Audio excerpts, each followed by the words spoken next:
Hi students, எல்லாருக்குமே வணக்கம். நேற்று நம்ம வீடியோ பார்த்தவங்க எல்லாருக்கும் ரொம்ப யூஸ்ஃபுல்லாக இருந்திருக்கும்னு நினைக்கிறேன். இன்றைக்கி நம்ம இந்த வீடியோவில் ஜிஎஸ்சில் தான் பார்க்க போகிறோம் ஒரு டாபிக். அதாவது டெய்லியும் தமிழ் ஜிஎஸ் அப்படி கண்டினியூஸாக போனால் கொஞ்சம் போர் அடிக்கிற மாதிரி தெரியும். ஸோ தமிழ் ஒன்று, ஜிஎஸ் ஒன்று, மேக்ஸ் ஒன்று. ஸோ நம்ம மாற்றி மாற்றி கொடுக்குறப்ப கொஞ்சம் இன்ட்ரெஸ்ட்டாகவும் இருக்கும், படிக்கவும் நல்லாயிருக்கும். வீடியோ எப்படி இருந்துச்சுன்னு மறக்காமல் கமெண்ட் பாக்ஸில் தெரியுங்க. வாங்க நம்ம இன்றைக்கி ஜிஎஸ் வீடியோக்குள்ளே போகலாம். இன்றைக்கியோட தலைப்பு பண்டைய நகரங்கள். இதை தான் பார்க்க போகிறோம். அதாவது பண்டைய நகரங்கள் அப்படின்னு நம்ம எடுத்துக்கிட்டாலே முதல்ல நம்ம மொஹஞ்சதரோ ஹரப்பாவை சொல்லுவாங்க. அது ரொம்ப தொன்மையான நகரங்கள். இந்த நகரத்தில் மதுரை, காஞ்சி, பூம்புகாருங்கிறது ரொம்ப புகழ்பெற்ற 3 நகரங்கள். இதை தான் நம்மளோட தமிழ்நாட்டோட பண்டைய நகரங்கள்னு சொல்லுவாங்க.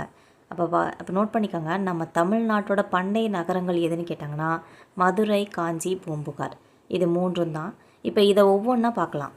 இப்போ இதில் பாருங்கள், எடுத்தோன்னே புக்கில் ஃபஸ்ட்டு பேஜில் உலகின் மிக தொன்மையான நாகரிகம் மெசபடோமியா நாகரிகம். இது 6500 ஆண்டுகளுக்கு முற்பட்டதுன்னு பாக்ஸ் கண்டென்ட் கொடுத்துருக்காங்க. இது ரொம்ப முக்கியம்.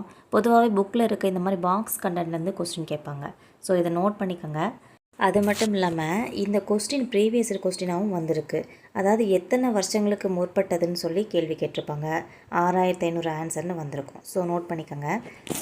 இதில் ஃபஸ்ட்டு நம்ம பார்க்குறது பூம்புகார் நகரத்தை பற்றி தான் பார்க்க போகிறோம். பண்டைய தமிழகத்தோட ரொம்ப பழமையான நகரங்களில் பூம்புகாரும் ஒன்றுன்னு சொல்லியிருக்காங்க. அதாவது காப்பிய மாந்தர்களான கோவலன், கண்ணகியும் இந்த ஊரில் தான் பிறந்திருக்காங்க. பூம்புகார் நகரம் ஒரு புகழ்பெற்ற விளங்கின ஒரு துறைமுக நகரமாக இருந்திருக்கு. ஒவ்வொரு நாடும் தன்னோட தேவைக்கு போக எஞ்சின பொருட்களை அண்டை நாடுகளுக்கு ஏற்றுமதி செய்கிறதும், தன்னோட நாடுகளில் பற்றாக்குறையாக இருக்கிற பொருள்களை பிற நாடுகளில் இருந்து இறக்குமதி செய்கிறதையும் ஒரு வழக்கமாக வச்சுருந்தாங்க. இதுக்காக தான் கடல் வழி வணிகம்னு ஒன்று ஆரம்பிச்சிருக்காங்க. இந்த வணிகம் அதிகரித்தப்போ தான் துறைமுகங்கள்லாம் உருவாகியிருக்குது. அந்த மாதிரி துறைமுகங்களில் ஒன்று தான் நம்ம வரலாற்று சிறப்புமிக்க பூம்புகார் துறைமுகம். இது வங்காள விரிகுடா கடற்கரையில் அமைஞ்சிருக்கு. அதாவது இந்த பேராகிராஃபில் என்ன பார்த்துருக்கோன்னா, நம்ம தமிழகத்தோட ரொம்ப பழமையான நகரத்தில் பூம்புகாரும் ஒன்று. இங்கே தான் காப்பிய தலைவர்களான கோவலனும் கண்ணகியும் பிறந்திருக்காங்க. அதாவது பூம்புகார் நகரம் ஒரு புகழ்பெற்ற துறைமுக நகரமாக இருந்திருக்கு. இது கேட்பாங்க, பூம்புகார் நகரம் எந்த நகரம்னு கேட்பாங்க. அது ஒரு துறைமுக நகரம். இந்த மாதிரி பொருட்களெல்லாம் அண்டை நாடுகளில் ஏற்றுமதி செய்கிறதும் இறக்குமதி செய்கிறதும் பண்ணியிருக்காங்க. இதுக்காக தான் வணிகன்ற ஒன்று உருவாகிருக்கு. இந்த மாதிரி வணிகங்கள் அதிகரித்தப்போ தான் நம்ம துறைமுகம் உருவாகியிருக்குது. இந்த நகரத்துக்கு புகார், காவேரி பூம்பட்டினம் அப்படிங்கிற 2 பேர் இருக்குது. சங்ககால சோழ அரசரோட துறைமுகம் நம்ம பூம்புகார் தான். பூம்புகார் துறைமுகம் ரொம்ப சீரும் சிறப்பமாக நடந்து வந்தது. வணிகம் இதை பற்றி சங்க இலக்கிய நூலான பட்டினப்பாலையிலையும் இரட்டை காப்பியங்கள் நூலான சிலப்பதிகாரம், மணிமேகலையிலையும் தெரிஞ்சுக்கலான்னு சொல்லியிருக்காங்க. இதுலேயும் குறிப்பாக சிலப்பதிகாரம் பூம்புகாரோட சிறப்பை பற்றி சொல்லும். சிலப்பதிகாரத்தோட நாயகி கண்ணகி அவங்களோட தந்தை பெயர் மாநாய்க்கன். மாநாய்க்கன் சொன்னால் பெருங்கடல் வணிகன்னு பொருள். இதே போல் நம்ம கோவலன் அவர்களோட தந்தை பெயர் மாசாத்துவான்னு சொல்லுவாங்க. மாசாத்துவான்னா பெரு வணிகன்னு பொருள். இதுலேருந்து நமக்கு என்ன தெரியுதுன்னா, இந்த பூம்புகார் நகரத்தில் எல்லாமே இந்த பெரு வணிகர்களும் பெருங்கடல் வணிகர்களும் தான் அதிகமாக இருந்திருக்காங்கன்ற தகவல் தெரியுது. இங்கே வணிகம் செய்கிறதுக்காக கிரேக்கம், ரோம் நாடு சேர்ந்த இந்த மாதிரி கிரேக்கம், ரோமுன்ற மாதிரி பல நாடுகளை சேர்ந்த வணிகர்களும் வந்துட்டே தான் இருந்திருக்காங்க. இந்த மாதிரி தொடர் வணிகத்தினால தான் இவங்களில் நிறைய பேர் பூம்புகார்லேயே தங்க வேண்டிய சூழ்நிலை வந்திருக்கு. அதனால் இங்கே இருக்கிற வெளிநாட்டு குடியிருப்புகளும் அதிகமாக ஆரம்பிச்சிருக்கு. இதனால தான் இங்கே நிறைய மொழிகளும் பேசப்பட்டிருக்கு. கப்பல்லேருந்து சரக்குகளை இறக்கி வைக்கிறதுக்கும் ஏற்றுறதுக்கும் சில மாதங்கள் ஆகுங்கிறதுனால அயல்நாட்டு வணிகர்கள்லாம் இங்கே இருக்கிற மக்களோட பேசுகிறதும் சரி, உறவாடுறதுக்கான வாய்ப்பும் அதிகமாக உருவாகிருக்கு. இதுக்கப்புறம் பூம்புகார் மக்கள் வெளிநாட்டுக்காரங்களோட மொழிகளையும் தெரிஞ்சுக்கிறாங்க.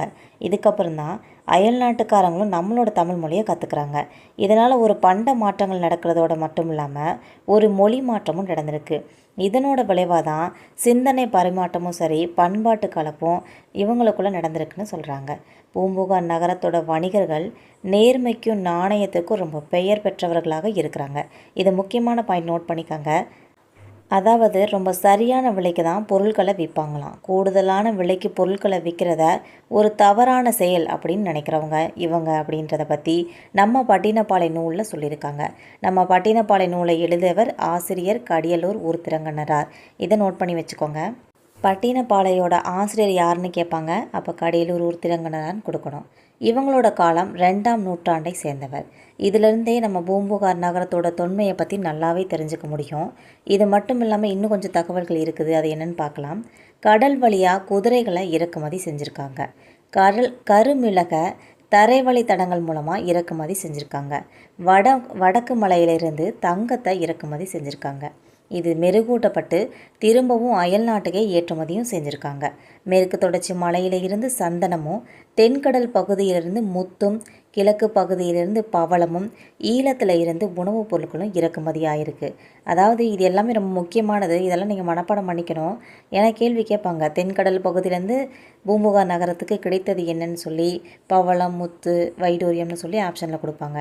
ஸோ நம்ம கரெக்டாக ஆப்ஷனை செலக்ட் பண்ணணுன்னா இதெல்லாம் நீங்கள் கண்டிப்பாக படித்தே ஆகணும். இப்போ பூம்புகார் நகரங்கிறது மற்ற நகரங்களில் இருந்து முற்றிலும் வேறுபட்ட ஒரு கட்டமைப்பை கொண்டிருக்குமா. வீடுகள் எல்லாமே ஒழுங்கான வடிவமைக்கப்பட்டிருக்கும். அகண்ட நேரான தெருக்களை கொண்டதாக நம்ம பூம்புகார் நகரம் இருந்திருக்கு. இதை படிக்கும்போது உங்களுக்கு ஞாபகம் வந்திருக்கணும், மொகஞ்சத்ராவில் அந்த மாதிரி வீதிகள் கட்டடங்கள்லாம் இருந்திருக்கும்னு சொல்லுவாங்க. இந்த மாதிரி ரிலேட்டட் பண்ணி படிச்சுக்கிட்டிங்கன்னா உங்களுக்கு கொஞ்சம் ஈஸியாக இருக்கும். இது ஒரு கதை வடிவமாகவே யோசிங்க. இங்கேருந்து வந்திருக்காங்க, ஈழத்துலேருந்து உணவுப் பொருட்கள் கிடச்சிருக்கு இவங்களுக்கு, வணிகர்கள்லாம் நிறைய பேர் வந்ததுனால தான் பல மொழிகளை கற்றிருக்காங்க, கலாச்சாரங்கள் பரிமாற்றம் நடந்திருக்கு. இந்த மாதிரி நீங்கள் கதை வடிவில் ஞாபகம் வச்சுக்கிட்டிங்கன்னா ஈஸியாக இருக்கும். இது மட்டும் இல்லாமல் பூம்புகாரில் கப்பல் கட்டுற தளம், செப்பனிடும் தளம் இருந்ததாக சொல்கிறாங்க. அதாவது பூம்புகார் நகரத்தோட வாழ்க்கையை சிலப்பதிகாரத்தோட புகார் காண்டத்தில் படித்தோம்னா நமக்கு முழு விளக்கமும் கிடைக்கும். இது மட்டும் இல்லாமல் பட்டினப்பாளையங்கிற ஒரு சங்க இலக்கியத்தை வாசித்தாலும் தெரிஞ்சுக்கலான்னு சொல்கிறாங்க. கிபி 2000 வரைக்கும் ரொம்ப சிறப்புற்று தான் நம்ம புகார் நகரம் இருந்திருக்கு. இதுக்கப்புறம் என்ன காரணங்களால் அழிஞ்சிருக்குன்னு உறுதியாக சொல்ல முடியல. ஆனால் கடற்கோள், கடல் சீற்றங்களால் அழிஞ்சு போயிருக்கலாம் அப்படின்னு சொல்கிறாங்க. சில சான்றுகள் இந்த மாதிரியானதை சொல்லியிருக்காங்க, ஆனால் இன்னும் உறுதிப்படுத்தலை. இதுக்கப்புறமா 2ஆவதாக பார்க்க போகிற ஒரு பழமையான நகரம் மதுரை. மதுரையை சங்கம் வளர்த்த நகரம்னு சொல்லுவாங்க. இப்படி சொல்கிறத வச்சு நம்ம இதோட தொன்மையை தெரிஞ்சுக்கலாம். பண்டைய காலத்துலலாம் மதுரையோட முறையை பார்த்திங்கன்னா பாண்டியர்களும் சோழர்களும் களப்பிரர்களும் தான் ஆட்சி செஞ்சுருக்காங்க. இடைக்காலத்தில் பிற்கால சோழர்களும் பிற்கால பாண்டியர்களும் ஆட்சி செஞ்சுருக்காங்க. அவங்கள தொடர்ந்து நாயக்கர்களும் ஆட்சி செஞ்சுருக்காங்க. இதனால தான் பண்பாட்டு கலப்பு இவங்களுக்குள்ளே நடந்திருக்கு. வணிகமும் நல்லாவே செழிச்சிருக்கு. இதற்கான சான்றுகள் மதுரைக்கு பக்கத்தில் இருக்க கீழடியில் நடத்தப்பட்ட ஒரு அகழ்வாய்வில் கிடைச்சிருக்குன்னு சொல்லியிருக்காங்க. சங்கம் அமைத்து தமிழை வளர்த்த பெருமை நம்ம மதுரைக்கு மட்டும்தான் இருக்குன்னே சொல்ல முடியும். கடைசங்க காலத்தில் தமிழ் பணி செஞ்ச புலவர்களோட எண்ணிக்கை 49 பேர். இதை நோட் பண்ணிக்கோங்க, இது ஒரு கேள்வியாக வந்துச்சு. கடைசங்க காலத்தில் தமிழ் பணி செய்த புலவர்கள்னு சொல்லி ஆப்ஷன் கொடுத்துருப்பாங்க. 49 பேர் கரெக்டாக நோட் பண்ணிக்கோங்க.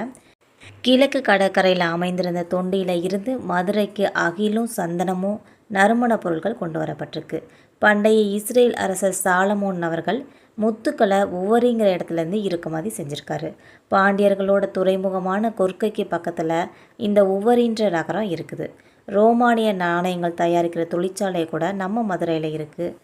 மதுரைக்கு இன்னொரு பேரும் இருக்குது, அது தூங்கா நகரம். இதையும் நோட் பண்ணிக்கோங்க. இப்போ தூங்கா நகரன்ற பேர் எதுக்காக மதுரைக்கு வந்துச்சுன்னா அதுக்கு ஒரு சின்ன ஸ்டோரியை கொடுத்துருக்காங்க பாருங்கள். நாலங்காடி அல்லங்காடிங்கிற 2 வகை அங்காடிகள் மதுரையில் இருந்திருக்கு.